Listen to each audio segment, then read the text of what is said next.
Hey there, friends, and welcome back to another 3-Minute Thoughts. My name is Derek, and for the next 3 minutes, we're going to slow things down, open Scripture, and think about what it means to follow Jesus in everyday moments of life. Today, we're in Romans 13, and this chapter has sparked a lot of debate over years, especially in our more recent years. But before we read what Paul says, it's worth remembering where he was when he wrote it. Paul wasn't living under a government that shared his values. He was not writing from the comfort of a Christian nation. He was writing to believers in Rome under an empire that would soon persecute the church, and that context matters tremendously. Paul begins by talking about governing authorities. His basic point is that government serves a purpose God allows. Order is better than chaos. Justice is better than lawlessness. Followers of Jesus should be known as people who contribute to the good of their communities, not people who create unnecessary conflict. But Paul isn't calling for blind obedience to every human authority either. The rest of Scripture makes that clear.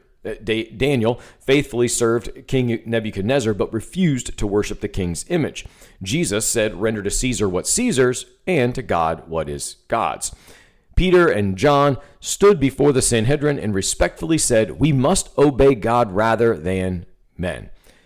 The Bible consistently teaches that human authority matters, but God's authority is ultimate. Paul's concern here is not helping Christians win political arguments. It's helping them become faithful witnesses. Then, almost unexpectedly, Paul shifts the conversation. He says, "Owe no one anything except to love each other."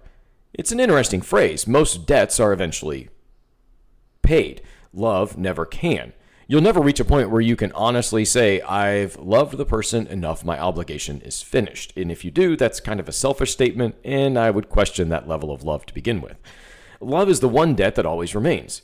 And according to Paul, love fulfills God's law, not because love ignores truth, but because genuine love seeks the good of another person.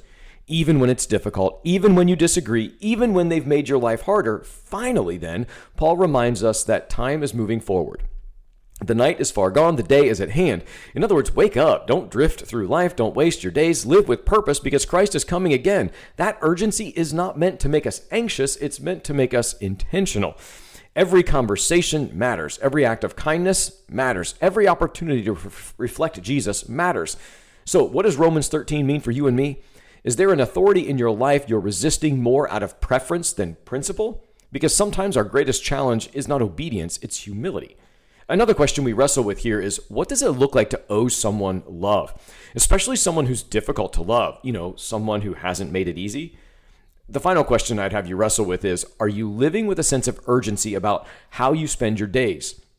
Because life is a gift, and every day is another opportunity to reflect the love of Christ. The night is nearly over. The day is almost here. That's not a reason to panic. It's a reason to wake up and to live today in a way that points people to Jesus. Thanks for taking time today. Be well, friends.